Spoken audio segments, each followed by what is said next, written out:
Hello everyone. So today I'm going to teach you a topic that is actually very difficult and I just learned it in the very easiest way possible.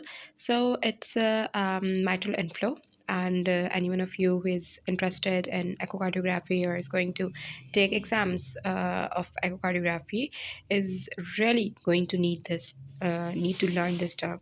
So my what is mitral inflow? It is actually the flow from the mitral valve. It's all about the flow through the mitral valve, and it's about the things that are happening in diastole. So we have two variables, E and A. E is early filling and A is atrial kick. So what is early filling? Whenever the mitral valve opens, there is two phases that's going on. The first one is the blood flows from atria to ventricle, that is left atria to ventricle, very easily and without force.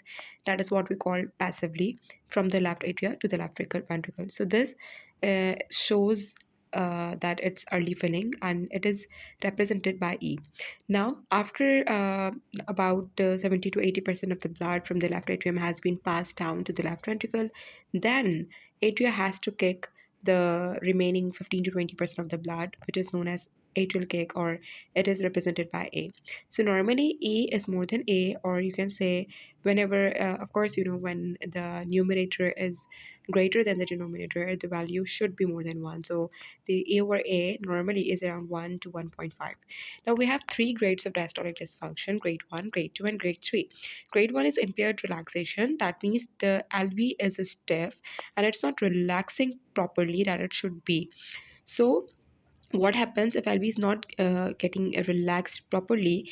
All the blood from the atria is coming uh, the passively, but um it's not getting relaxed easily, and the blood is not coming properly.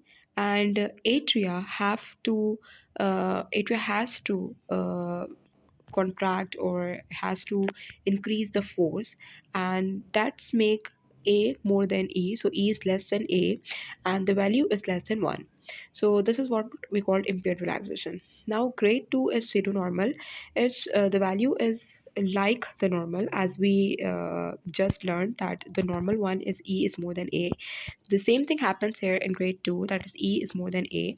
That's why it is called pseudo-normal. But what's the mechanism? The thing is, LV is very stiff, but the left atria has learned and adapt the changes, and now the size or the pressure has also increased of the left atria. So when the left atrial pressure has been increased, there will be more blood from the atria to the ventricle passively, and again E will be greater than A. So the E is like E greater than A is like the normal one, so that's why it's known as normal.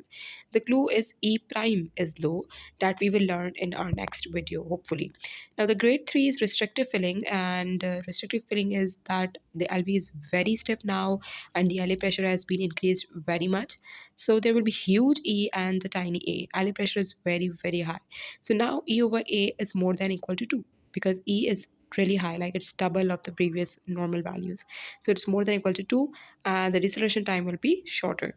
So this is what the diastolic grade dysfunction grades, and yeah, that's it.